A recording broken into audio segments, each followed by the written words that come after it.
2 days ago, this man came on the show and he said he needed a hug. Now he's the one giving out hugs and hugging everybody. From Men in Blazers, we had to get Roger Bennett back here on this show, and he's back here on this show. How are you, Roger? Oh, it's a great day to be alive, Rich. It really is. Do you hear the people singing a song of angry men? Holy crap, what have we just lived through together, Rich, in the past 48 hours? Just a roll from horror, stupefaction, darkness to joy, collective wonder, and just rising up, fans rising up to protect everything that we love. You look at this Super League, and I'm sure right now there's planes of Super League merch, T-shirts, caps with the logo on, flying off to a country where, everyone's wearing New England Patriots undefeated season T-shirts right now. XFL, Quibi, Fire Festival, Ben Askren, they all lasted longer than it, and it's bloody wonderful. What if I had told you before we hung up that you're going to come back in 2 days and you're going to be introduced by a John Henry apology video saying the whole thing's out? I mean, please. Was that John Henry or was that Frido Corleone with his comms team after betraying Michael? And then just trying desperately to be like, yeah, I know I did that thing, but I'm sorry. I mean, it's all I know is I don't know if it's lockdown or in lockdown football, which we've always said is the most important, least important thing. Sports in general. We've always known its place, but it's become so immense, just a sense of global connection when an incredible goal is scored. You are connecting to people all over the world, the narrative, the nourishment, the meaning.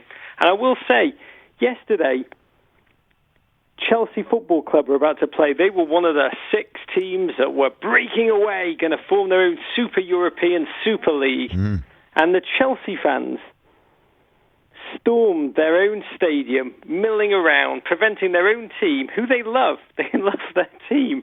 They prevented their own team's bus from reaching that stadium.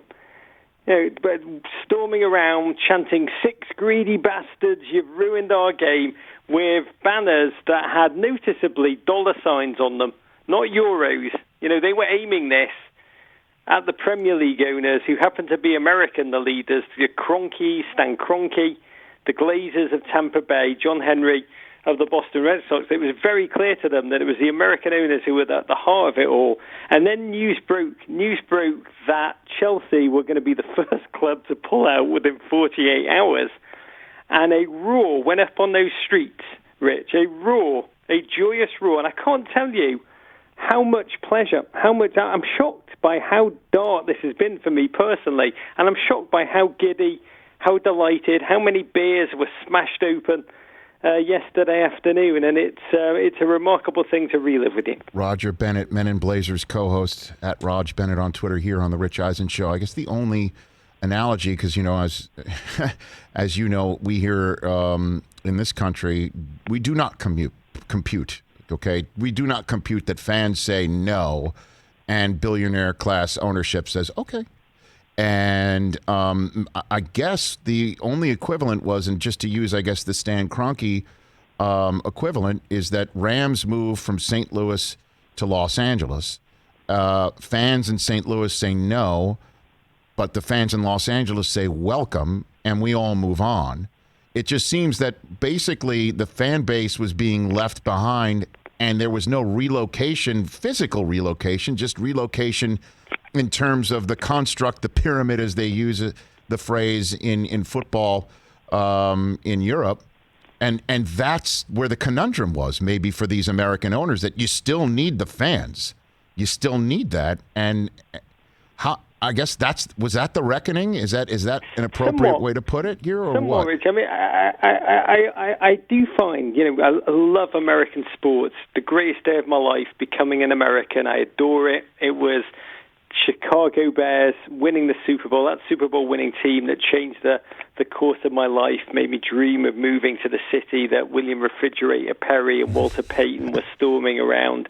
I love, the White Sox. I love American sports as much as anybody, but I've never quite understood the compliance of American fans of, yeah, I'll just lift my team up, yeah, I'll fling it around, and just St. Louis, you just suffer in silence because we don't want to hear your moaning. We're the Los Angeles Rams now. I've never understood how that occurs. And I'd say, though, one of the shocking things, and ultimately the fatal mistake, as these owners announced that they were doing this, JP Morgan were backing this, a fortune was to be made, they instantly lost every stakeholder in the game. Not just the fans, who I'll get to in a minute, the media, obviously, but club legends, managers, their own players spoke out. That's it. It would be like the Rams leaving and the players saying, hold on a minute, we don't do this. Former players, broadcasters, the government, even the royal bloody family, Rich, spoke out about this.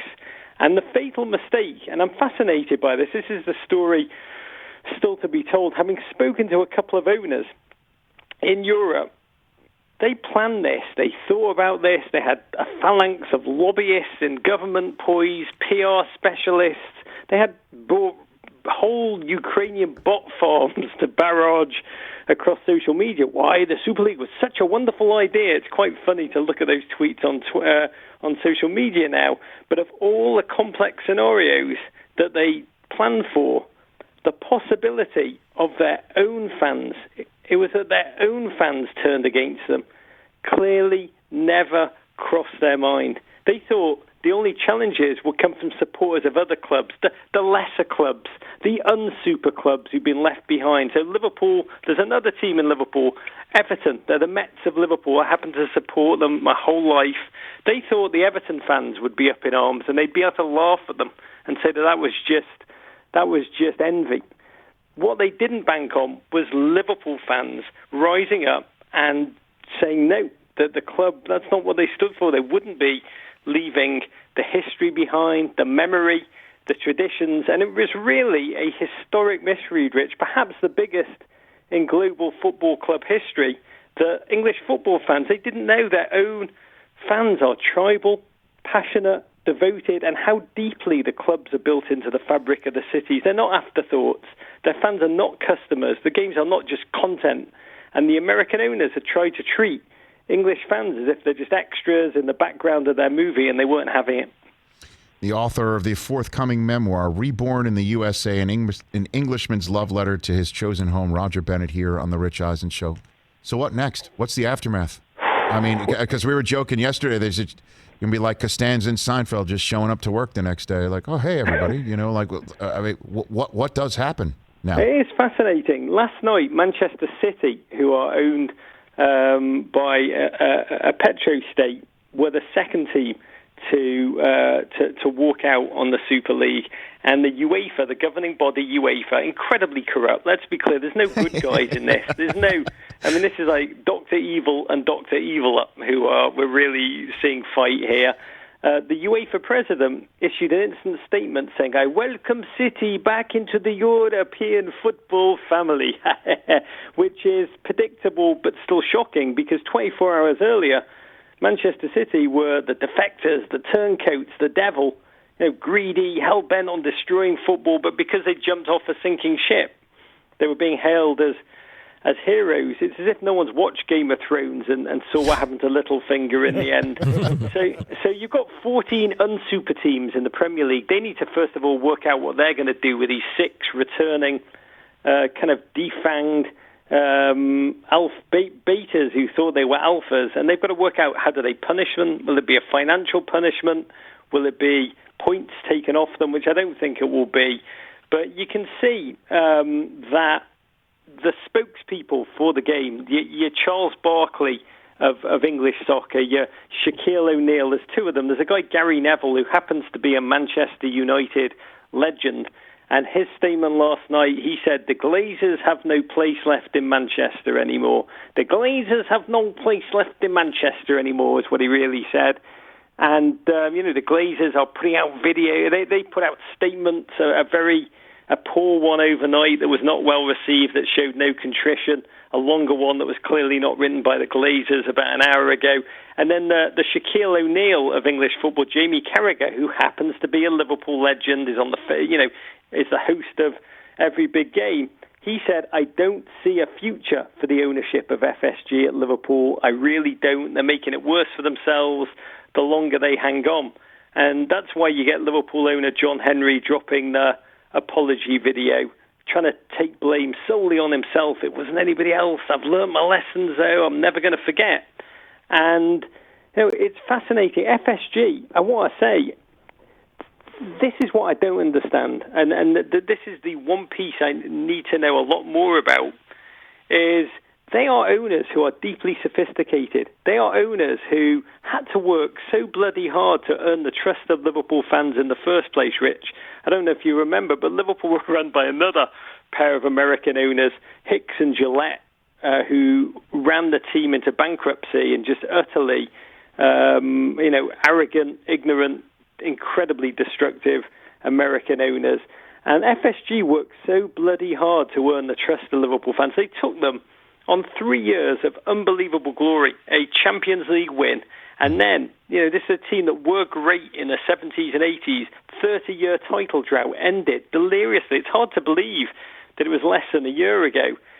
All of that goodwill, for it to be frittered away so quickly, so devastatingly, and so self-destructively, taking that bridge between them and the fans and just setting it alight, it's utterly befuddling.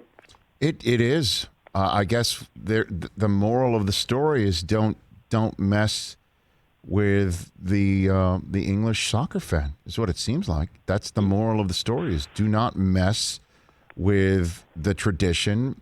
It doesn't mess. So what are you going to call the Super Team 6 from now on? I mean, is that what they're called? Is that the way it's going to be from now on? It will not be forgotten. It will definitely not be forgotten. I'm from Liverpool, Liverpudlians, Scousers. I want to make it clear to people who've never been there, it's an incredibly beautiful city. It's like the Baltimore of England. And we are, we're talkers, we're dreamers. But my God, if there were Olympic medals handed out for grudge holding, we would medal every single Olympics. We'd be like China, what China are to ping pong. We don't forget. We don't forgive.